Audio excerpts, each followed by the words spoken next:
So, is this your first time in the UK with Aristocrats? Yes. And what other parts of the world have you guys been? I've been to Japan and Korea. We have been on the West Coast and the East Coast of America. We did a couple dates in Canada, and we did one date in Chicago. That's what we've done so far for live.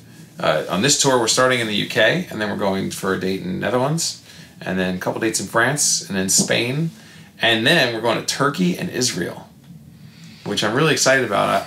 I've never been to either of those countries. Turkey and Israel are very interesting because they're still cultures that place a lot of respect in sort of quite creative and alternative music. You get very, very quiet audiences, really sort of playing on what you're doing, as opposed to the rowdy, slightly rowdier Western crowds. That's going to be, and plus they'll just have not seen anything like the likes of what you guys do.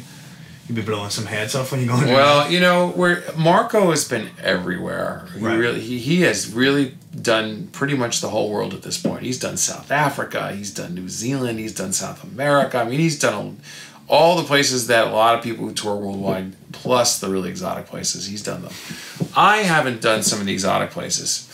And Guthrie's been to exotic places, but not with a band. The thing about the Guthrie, which is interesting, is that, and I couldn't believe this when he told me this is the very first time in his entire life that he's played London with his own band. Yeah, because the thing is, I know he has his own band that he does with his brother and the other basement, guys. the thing at the basement. Yeah. And what town is that in? It's in somewhere in Essex. I can't even think where it is. But and that's kind of their regular thing. And if guys want to see it, they venture out of London and they go down to check that gig. Right. It's Guthrie, and people will make the travel. Yeah. And by the way, Guthrie's brother is an incredible bass player. He's amazing. Yeah.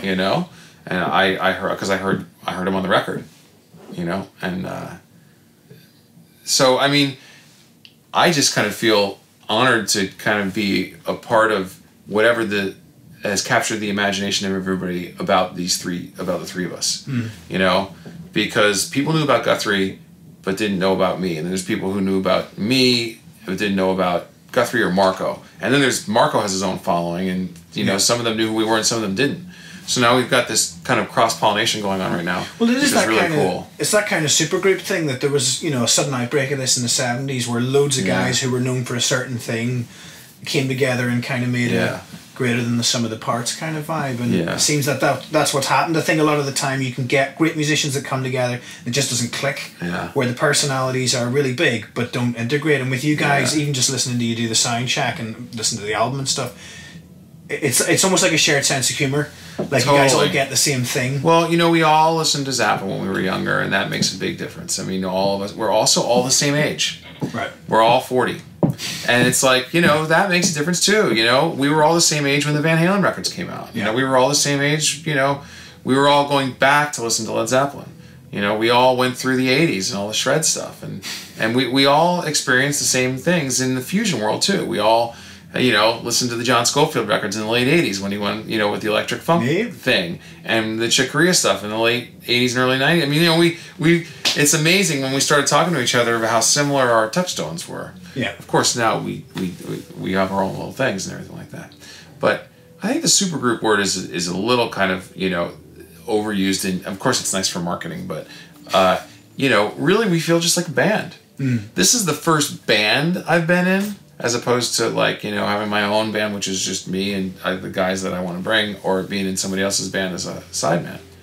Since I've been in college, I haven't been in a band where everybody votes on everything and it's a democracy and you share with them. That's an unusual thing. Initially, is that odd? Does it take a bit of getting used to, or?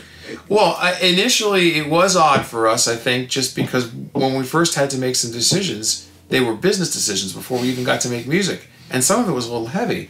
So we all were just feeling around okay, what do you think about this? What do you think about this? And then we all have our communication style. I'm kind of the leader manager type, most business oriented and organized. Marco is very kind of very on and kind of a little bit hyper, and then Guthrie is super quiet. Yeah. And you have to stop talking and then ask him what he thinks. And then he'll tell you.